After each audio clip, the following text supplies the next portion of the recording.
So, hi team, how are you all? Hope you have enjoyed the weekends. Yeah, I know it's Sunday and the late evening.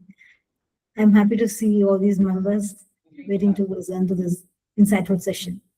So, welcome you all for the insightful session, which today we're going to see about the DevOps and infrastructure. So, before that, I just wanted to confirm whether can everyone able to see my screen.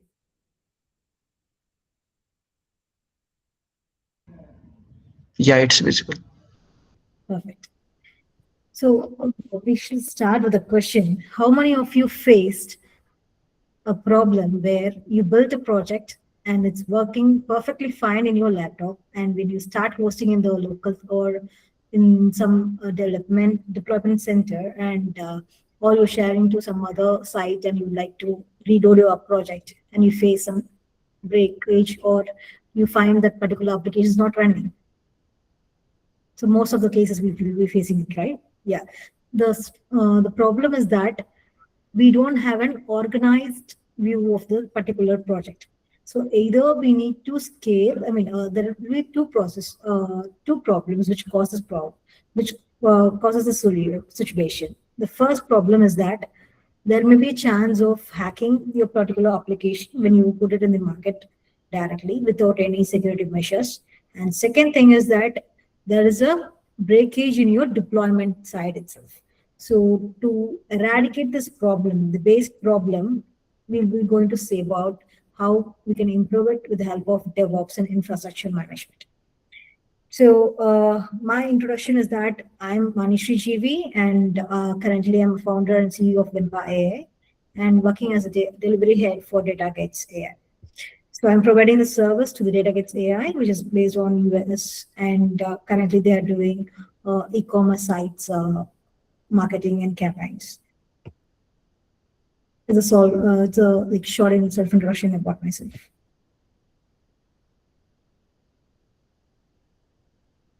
Just give me a minute. My screen struck. Yeah.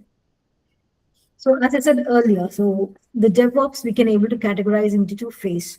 One is key cloak, and I'm putting a tool identity manager. You can name it as identity manager, and another one is the DevOps, the actual DevOps. So DevOps, like as I said, like the first part we need to secure it, and the second part we need to make sure how we organize our code in each environment. So what will happen if we don't use any identity managers? Consider a case: you build an application and you host it in a server and you launch it in a market. As soon as you launch it in a market, do you know who will see your product first? Is it an investor or is it a lead, or who will see? The first person, obviously, the first person will be like, most of the cases, it will be like hackers, right? So they will come into your project and they will see what is your project deals with.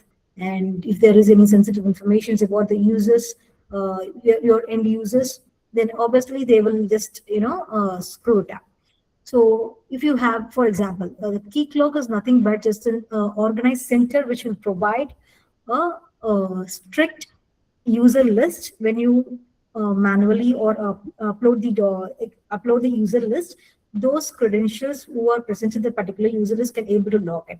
So if you don't have that setup, then obviously if you do have just a normal database which is being connected to your product, and if you launched it, a hacker can able to access your database and they can add their credentials in the database and they can screw your application. And the next part is Jenkins. So Jenkins or some other pipelines, CI/CD pipelines. So if we don't use Jenkins or some other pipeline stack for our product, what will happen is that, consider there are like n number of developers in our organization, and some may leave and some may retain. At the time, like, to have a continuous like continuous integration and continuous development, for sure we need a pipeline, right? So which will be like standard for everything. And also there may be a chance, like for example, you are running a project, then either could be in Python, React, or some other languages, and you do have the versions of the libraries that has been installed in your local, and you're just pointing to that, and there may be a chance of getting crashed, right? So in order to eradicate it, we do have a certain pipelines and certain principles which will allows us to store everything over there, and they will take care of it. And one more important feature is that when you launch a product in a market, the user who uses your application will use it only when the particular application has a zero downtime, right? Or like uh, not even 1% of downtime, they're not allowing it. So how we can able to improve it? Obviously, this DevOps plays a role. So if you implement a Jenkins, we can have a zero downtime. So this is a short introduction about the key clocks in Jenkins. Before going to the demo, I just wanted to know, I just wanted to let you know how we can able to automate the pipelines with Jenkins. Uh, so these are the steps actually. So we need to connect our code, which are present to the local via to the GitHub via SSH. And once it's been done, with the help of the environmentals, it could be like dev regions, dev regions, and any other API keys that you have, which has been secured, which will be secured, we'll be having it in environment variables, right? So at the time, we should make sure that everything has been, if it is like AWS, we can able to pass it to the secrets manager or some other, which helps us to manage the secret sensitive informations. And the last part is like, what are the things? For example, if that particular application has any, the image files or some other files, the artifacts to be posted in the AWS or in the GCP platform. So once everything is ready, then we can configure all these pipelines and for the different regions. So basically, if you start working in any of the IT sector, we can't directly code in the production, right? So we'll be having the local. So obviously, we'll be having a local in our system, and which will be pushed to the dev, and dev to stage, and stage to prod. So this is the hierarchy. So we'll be setting all these pipelines in the Jenkins with the help of the handshake with the codes that we have in the local. And just with the help of single click, we can able to update the codes in the pipeline. We no need to write n number of commands, n number of terminal commands in the local, and we need to just push the code to a particular region. That we no need to take care of it. The Jenkins will take care of the particular part. Yeah, this one zero downtime strategy that I just said previously. Yeah. So key clock. Yeah, this one we'll see it in the demo, and yeah, we'll go to the demo first.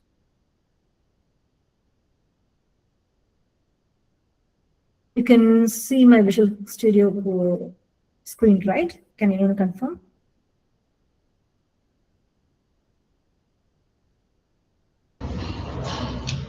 Yeah, it's visible now. Perfect, thanks. Yeah, I created a small product called True, and which I have just got a code from since it's like a demo process. I just get it from the Google AI Studio, and I just pull the code from there, and I just paste it over and push to the GitHub via SSH. And since with the help of Docker, I have pulled the key clock as well. So now the key clock, I do have a key clock admin page where I created a realm. So realm is like a the particular, for each project we can set a realm. And I have created a realm called IT session, and here you could able to see and the next step is to create a client ID. This is the client ID. You need to provide your project name, and here you need to provide the application URL. The first hit, like once you before hitting the particular login button, there will be a HTTP request, or it could be like, even if it is in the local, you can provide the local environment as well. So these are the local and the redirect URLs that I have pasted. So what will happen, like the logins which is coming from this particular URL needs to pass to the key clock. Once it satisfies all the constraints and constraints and conditions that we have performed, that we have mentioned in the particular key clock, then only it will pass to the next page. Otherwise, it should not. This is the criteria actually. So we have set up all the things, and since it's just in a small app, so I don't create any logout page for this. So I just left blank here, and yeah, and make sure this standard flows on. Yeah, and here one more thing. So here you can able to enable OAuth if you are doing it with OAuth, or like sign with Google or sign with Facebook, something like that. You can add everything, and even if you can able to add the SSO as well. And here you can able to, since the demo, I just didn't even create any roles. If you need it, you can able to create it. Like for example, it could be like admin users.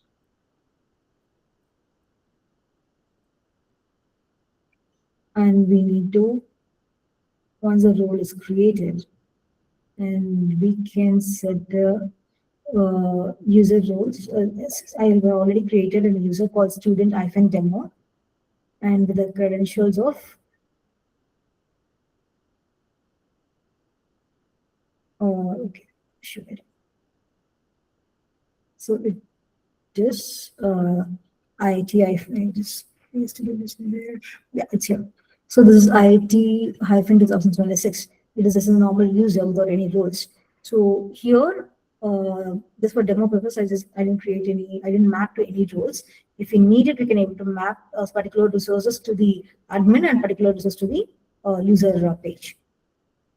So these are the things, and this is the application of.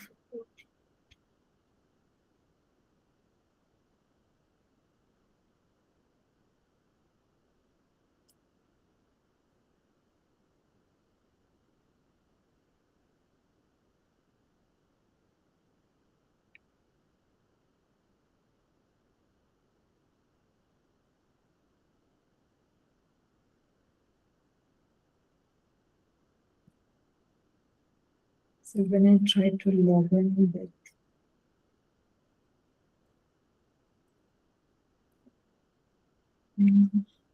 Apache's document.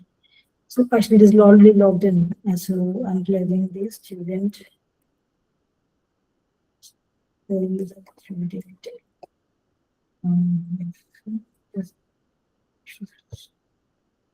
So as you see, like once I hit the login button, it is redirecting to the realms that we have created. You can able to see, right? The realms IIT session and the OpenID Connect, and which has a client ID of task flow underscore sorry, hyphen to do. So these are the things which we have configured, right? So the realms IIT session and clients is task hyphen to do, and the user is student hyphen demo.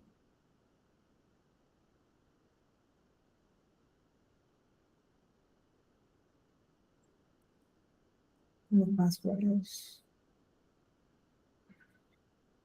hyphen 2026.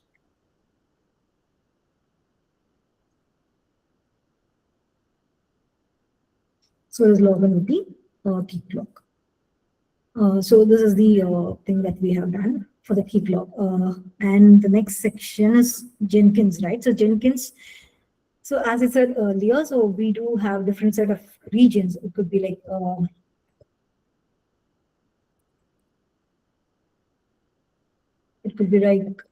dev, stage, and prod, and we are configuring everything over in the Jenkins. And as I said earlier, we need to make sure that it has been pushed to the all the library files need to be pushed to the the AWS or the GCP server. And once everything is done, we could able to see we could able to see a platform like this. And I'll make it bigger.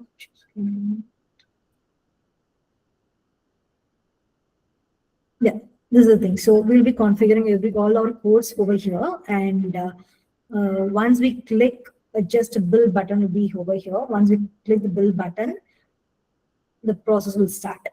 we'll just, since this is a basic the Jenkins pipeline where they have configured just a build and test, okay, and there is no any other constraints they have checked, since it's just a program without any uh, integration of testings or Sonar scan. So which will be a next scale of deployment. So in the first stage, as a just to make sure all the pipelines are automated, they have just configured all these codes and the environment set up, and they have all these things set up. Once if there is any failure in any of the phase, then the whole bill will be failed.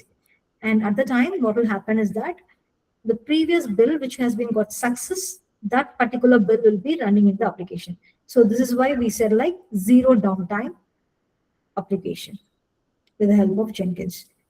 Yeah, this is something that we have about the Jenkins.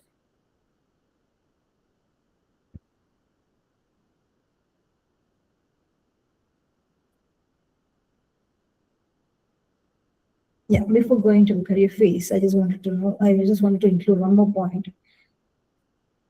So here you don't need to worry about like, okay, so we have built an application, we have authenticated our users with the help of the key clock, and we have automated the pipelines so that any updates, for example, if you need to change any of the front end or any back end code, immediately with just the help of one click, the particular application has been pushed from one region to another. So everything is going fine. So is there any chance that there can I able to restrict my team members to stop the deployment without stop the deployment without any permission from the lead? Yeah, it is possible. We can able to set another configuration stating that, for example, ABC should able to deploy the code one and only if one and only one when the particular admin. So, for example, Y has provided the approval. So how it will goes like, once they click the build, it will process to the admin Y, and Y will see the particular change that they have it in the particular commit.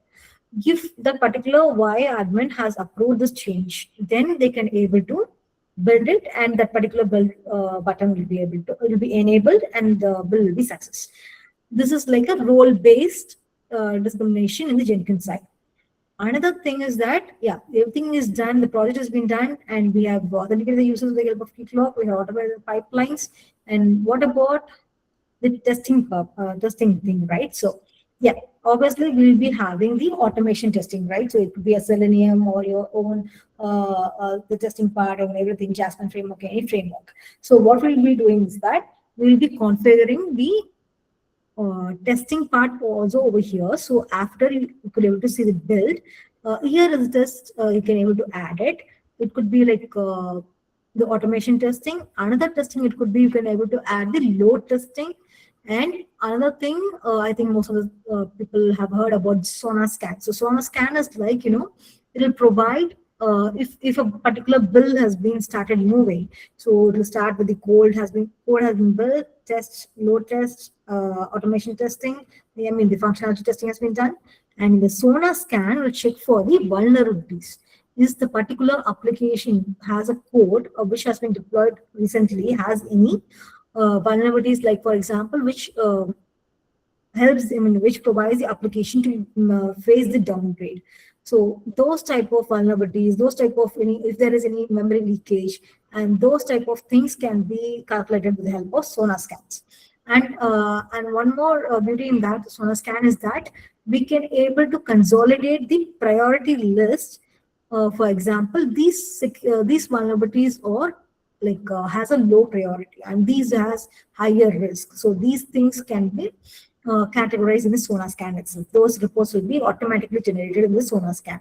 So those things also we can able to configure over here, so that when a person clicks the build, it will pass to the build of the particular code. So code will be built, and it will pass to the application, automation testing, and then load balancing testing, and Sonar scan, and to the deliver.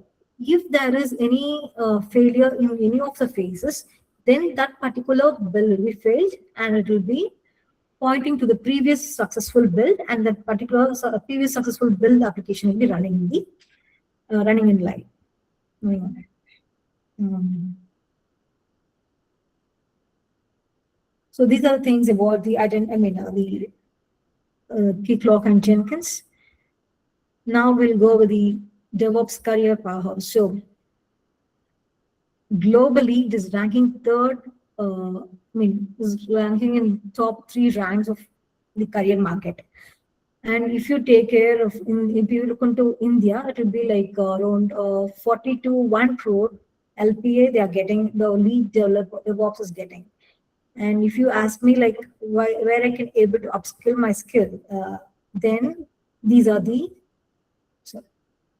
phases. So and also there is a 2 platform where they are providing certification as well. One is AWS certified DevOps engineer, engineering professional, as well as there is another option called AWS certified DevOps engineer hyphen associate. So you can finish the associate and you can combine with the professional.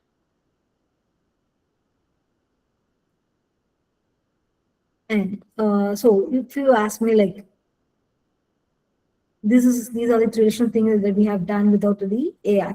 So how we can able to finish these handshakes between the Keycloak and Jenkins are like with the help of the Gemini APIs and these GitHub Copilot, or we do have so many codecs and Claude things and all that, right? So we can able to integrate our application so that within maximum half day we can able to integrate all these Keycloaks and Jenkins from the help of AI.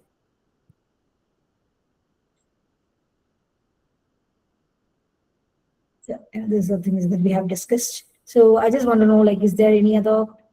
I want to know, like, do you have any doubts or anything you would like to clarify from my end?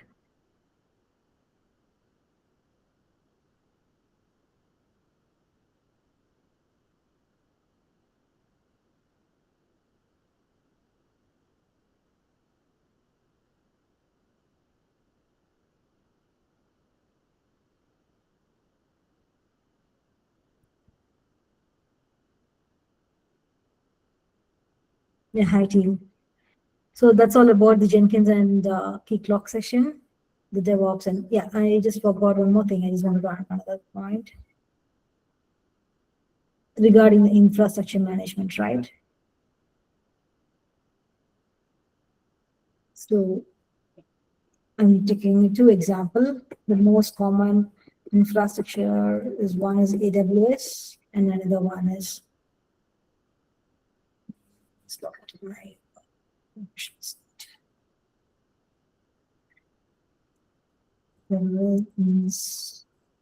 Instances.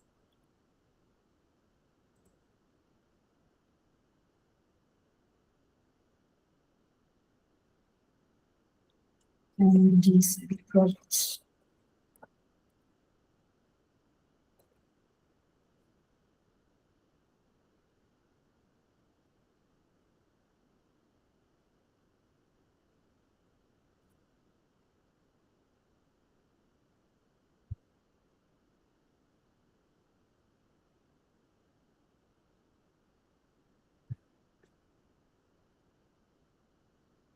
Yeah, if you log on to the AWS console, admin console, you can able to see a list of configuration which they already provided. So I'd like to enlarge this one.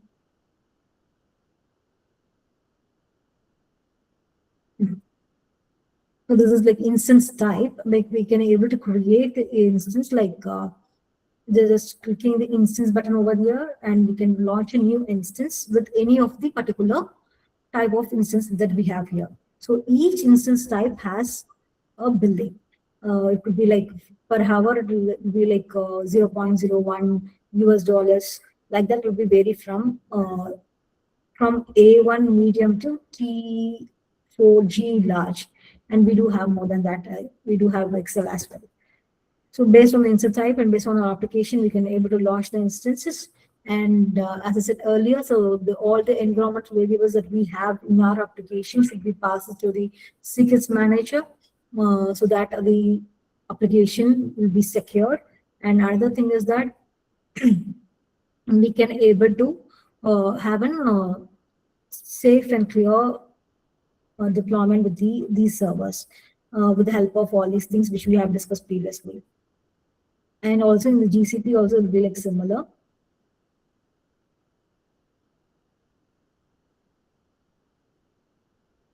Sure.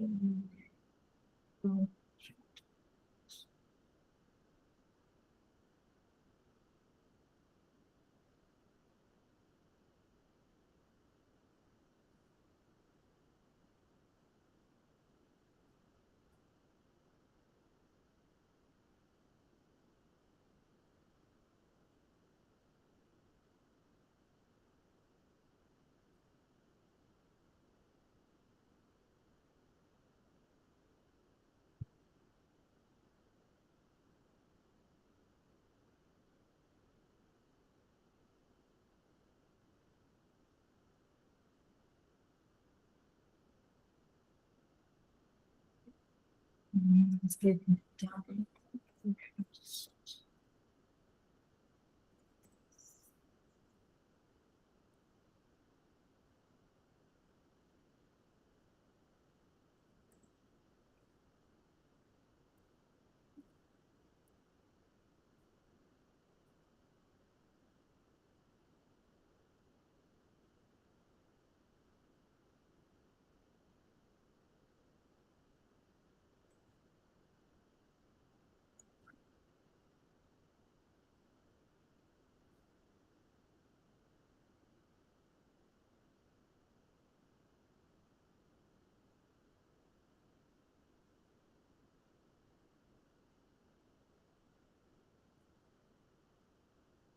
Yeah, as I said earlier, we do have, we can able to create a project and we can set up billings and we can set all these things like IAM admins. Like IAM admins is that who can able to access our infrastructure.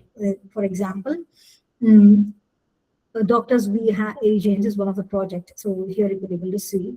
And here I have given the access to Firestore, which I'm using since it's a third party, and I'm saying that this particular ID is the owner of the particular project.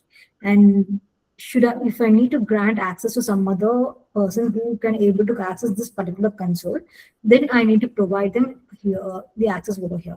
And it could be like read or write based on the requirements. We can able to segregate as well as segregate those things as well, and we can able to set the building part as well. Actually,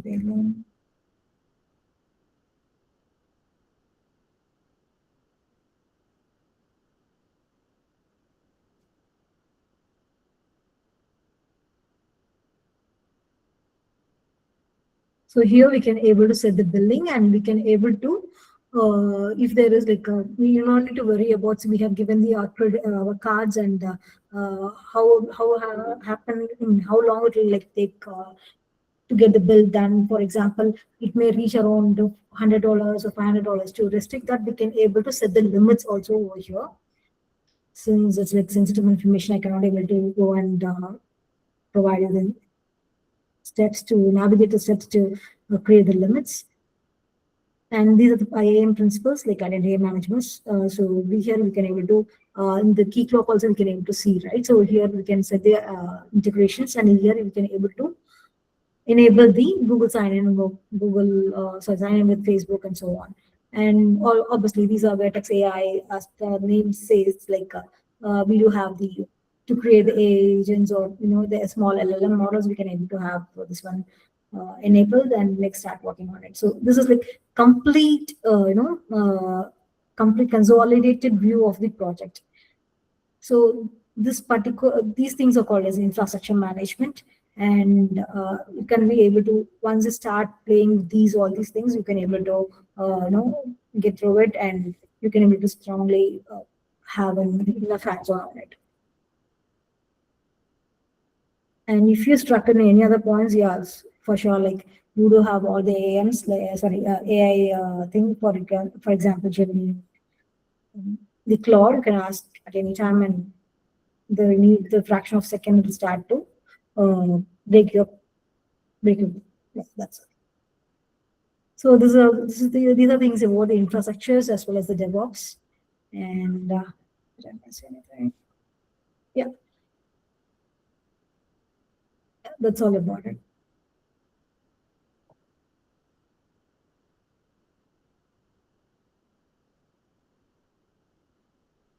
Thanks everyone. Thanks for listening. So, anyone have any questions?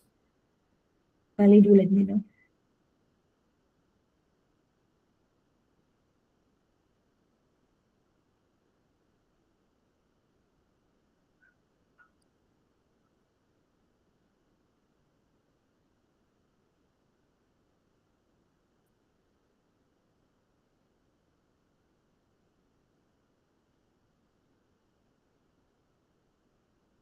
Yeah, hi Ritik, can you hear me? Yes, ma'am. Yeah, it's done. And do anyone have any doubts? Anyone have? Huh. You can speak. No, I was just saying I don't have any doubt. I understood. Perfect, perfect, Ritika. And if you do have any doubts or any clarification, any point you would like to speak with me, you can just directly contact me via LinkedIn. I'll share the LinkedIn URL over here.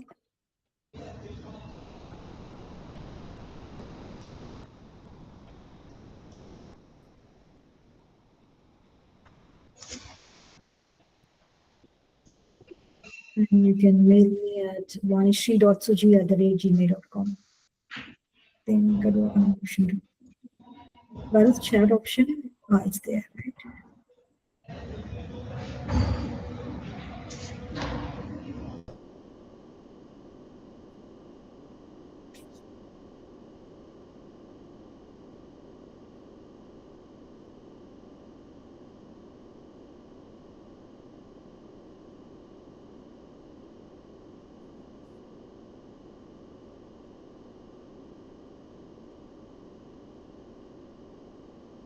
Okay, nice talking to you all people.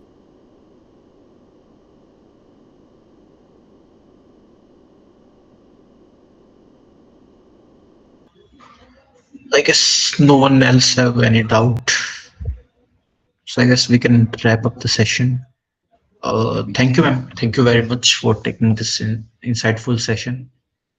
And also thank you to Jadip. I guess he has left. So Mhm. thank you everyone for joining the session. Thanks everyone. Thanks for tuning in. Yeah.